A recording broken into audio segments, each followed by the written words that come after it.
So we'll just wait for 5 seconds or 15 to 10 seconds. Then we'll start our live.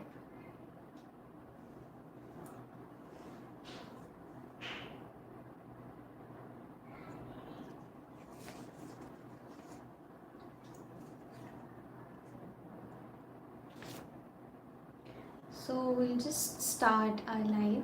Yeah. So hello everyone, myself Mumuksha Malviya, CEO of Gammatek ISPL. So this topic is time travel to 2030 is a very special topic for me as well, because I really wanted to share with you guys how things will go in 2030. So yeah, we'll just start this topic. So I just wanted to tell all of you guys that you need to relax for things, and I didn't build a time machine in my garage. Nothing is happening like that. But just thought if I did, and it would charge decades and something like that. But jokes apart, today together we'll dig into the future, in 2030, that how things are going to be, to see which people, which business and which mindsets will survive and thrive in 2030. So yeah, let's get ahead to it. And if you have any questions regarding anything, you can just pop your things, you just comment your things and just down your things in the comment list. Yeah. So hi. Yeah. So yeah, in this new era, because every era has survivors and everything like that. But in when we talk about 2000, and when we talk about in 2000, those who ignore the internet, they literally got vanished. I don't I don't think I need to name all those certain companies and stuff like that. But yeah, those who know, they know. In then when we talk about 2010, those who ignored smartphones, they're also gone. Those, like, when we talk about in 2020, those who ignore digital things, they literally, like, they are till down, they are literally struggling. And now when we talk about 2030, survival will depend on adaptability, how easily you adapt to new things, new technology. And I just wanted to tell you guys that I'm just going to share you an audience poll. In that, it would be, how do you think that, like, this is the biggest survival kit for 2030? So I'm just going to pronounce the options that I have in my mind. That is creativity, technical skills, or emotional intelligence, or hustler mindset. Yeah. So let's so for this live stream, I have really done gone through some of the case studies. And first of all, I just need to address some, like, one of the three that I have researched. And then we'll like later we'll just going to head into some more detailed case studies. So yeah, the first one says that jobs that didn't exist 10 years ago. So in 2030, the hot, like, the most coolest jobs will be the ones we can't even imagine today.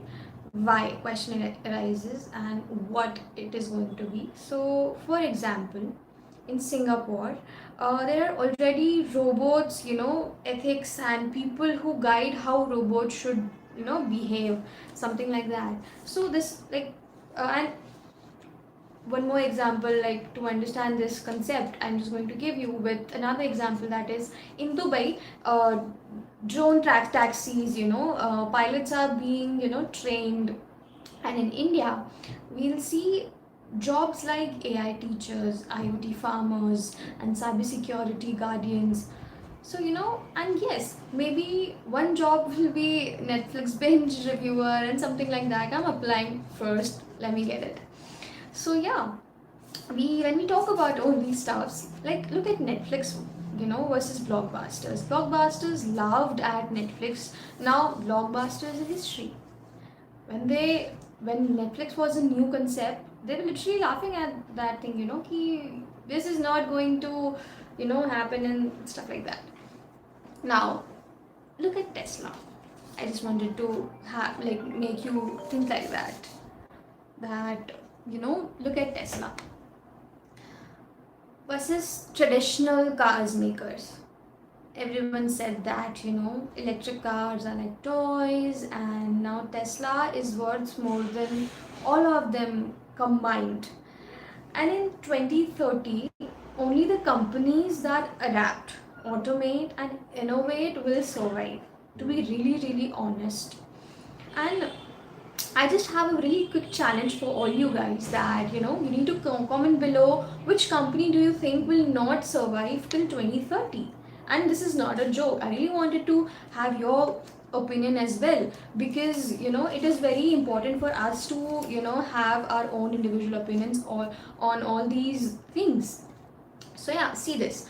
If if you don't train AI properly, even a robot think you're a dog. Like even a dog robot thinks your dog is the CEO, something like that. Yeah, I know it's a joke, but yeah. So what I am trying to convey through this case study was, technology alone won't save you. The mindset to learn and adapt will. So when we are here, I have I have memorized like 10 questions that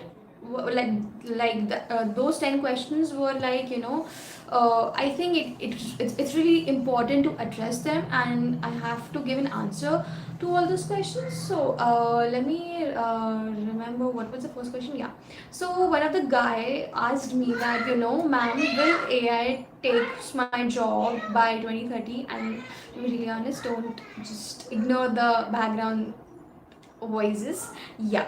So let's just I'll continue with my question. So yeah, ma'am, will AI take my job by 2030? And the answer was I really thought about this question, because many of the sites have already gave the answer, but this is going to be my literally my literal opinion. So yeah, I think AI will take repetitive jobs, yes, but it will also create better jobs, I think, because even when tractors came, factories didn't vanished. Farming just concept just evolved by the age. So yeah, then let's just head to our second question. That was yeah, one question was like that, how to convince how to convince my parents like I need future skills, not just degree. So I also thought about this question, and it's like tell them that Google, Tesla, Apple, they hire for skills, not degrees. So show real life examples, Google hiring, something like that. And yeah, so let's just head to our third question. So the question was what was that? Yeah, ma'am, will robots replace CEOs too? So I've already have a reel and a video on particularly on this topic. So yeah, we can, but let it be. I'll just answer answer this question. To be very honest, maybe robots will run meetings, but leadership, when we talk about leadership, that's humans. That's human. Inspiration can't be automated. From my point of view, this is the only thing I have to give in a very short answer. So yeah, and the fourth question was, how can small businesses survive in 2030? Yeah, that was the question. So my answer to this question would be, by going digital. You know, I'll just give you a really quick example to answer this question. A pani puri stall, with QR code, UPI's, survives better than a cash only shop. But true story from it's a really true story from Gujarat that I remember. So yeah, and Let me think about the fifth question. What was the question? Because to recognize all those 10 questions is a big deal for me, at least for me. So yeah, what was the fifth question? It was like, ma'am, what's the future? What was the funniest future job you imagine? So I'll say, maybe social media therapist, because someone who listens to your traumas when Instagram likes drops. So yeah, something like that would be capable. So yeah, and the sixth question was, will education be outdated? I guess yeah. This was the question. When will education be outdated? So let me think about this answer. Because. Yeah, what can this be? Yeah, so traditional rote learning, but yes, but learning itself never. In 2030, learning will be long, lifelong and skill based, I guess. So that is going to be another thing. And seventh question was like, yeah, what was the seventh question? I guess yeah, so someone asked me like, ma'am, what happens to people who refuses to adapt? So it's a very it's a very sensible and very common question, I guess. So history already answered, they vanish. As some companies, they'll answer you better than me. So yeah, and the eighth question would be, how do you personally prepare for 2030? So I read daily now, because I was not a reader person, but now I have to adapt all those things. So I read, experiment with new tech and accept failures. Like when someone's Activa EMI is proof of failures too. So I'm just yeah, that's a hilarious thing, but yeah, this is the truth. So let's get to the last, but I guess it would be a second last question. Yeah, one more question would be right, I guess. So yeah, the ninth question would be, what was the ninth question? Yeah, will India be ready for 2030? Yes, the question was something like that, and my answer to this question would be 100%. With our youth and tech adoption, India won't just be ready, it will lead. And that's my vision. So, yeah. And the 10th question was, the last question would be, ma'am, our one survival tip for the students. So, one survival tips for the students, let me think about it, because I don't want to give any wrong tip to my the students and something like that. Let me think. Stop chasing marks, start chasing skills. Marks fade, skills survive. That would be my advice to the students.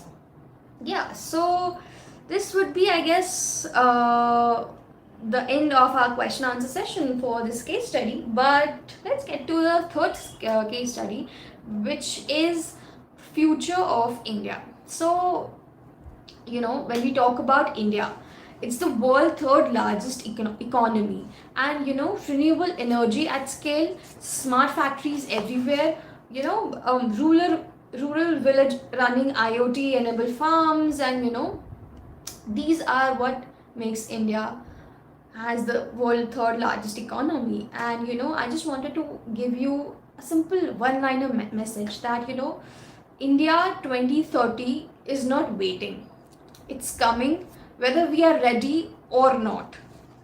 So when when I said this, close your eyes for some time, imagine yourself in 2030.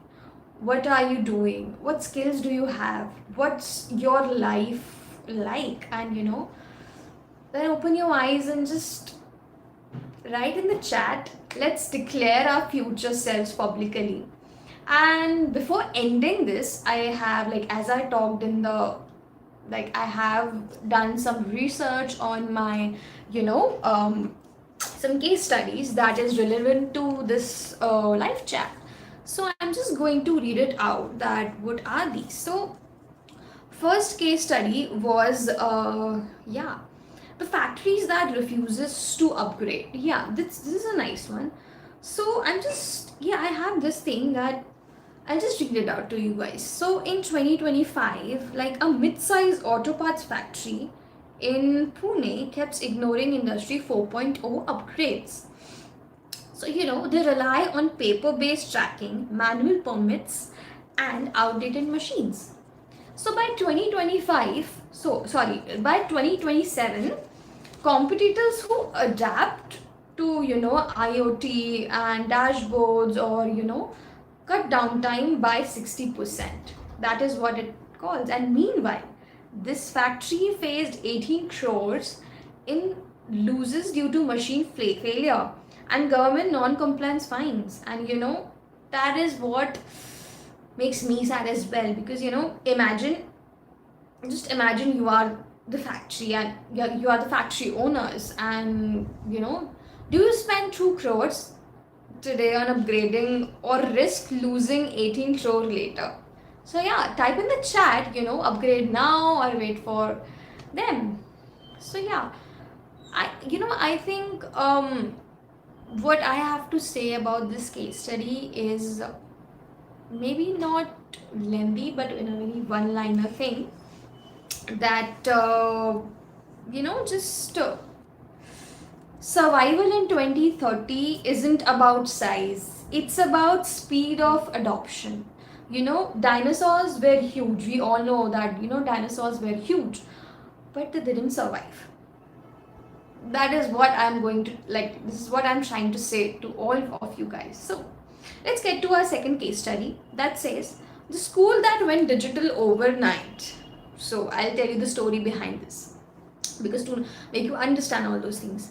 So a small town CBSE school in 2026 adopted AI tutors, AR labs, and multi learning apps. But parents initially resisted because kids needs books, not robots. And but but when board exam results shot up to 22% in 2 years, nearby schools scrambled to copy. But by 2030, the school was exporting this digital model across India. And real life parallel, I'm going to tell you, because I write this out, that think of how India is one of the biggest learning academy. I'm not going to name it, but imagine that happens at a hyper local level. What are they going to do about it? So yeah, if your child's school offer an AI teacher, would you say yes or no? I would say yeah. Drop it in the chat if you want to. So let's see how the future parents of 2030 decides today. And to be very honest, my point of view on this case study was, education doesn't belong to chalks and boards, I guess,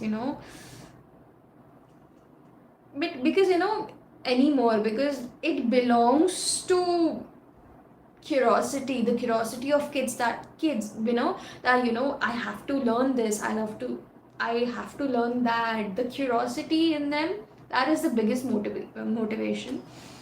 And that's the most important thing that thrives the technology.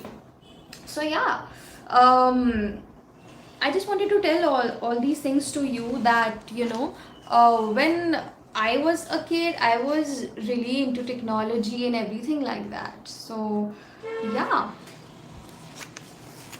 Then last but not the least, because I really didn't want to end this live, because I really need to talk to my audience. So who survived in 2030? When we talk about this, I have 3 points to this. One who adapts, one who learns, and one who don't laugh at changes but embrace it, but adapt it. That's the ones who will survive in 2030 according to me. But the question is not will the world be ready? The question is, will you be ready? So yeah, signing off. Bye bye everyone. We'll meet in the next live. So yeah, let's just not survive in let's just not survive in 2025. We'll survive in 2030. Bye bye. Signing off.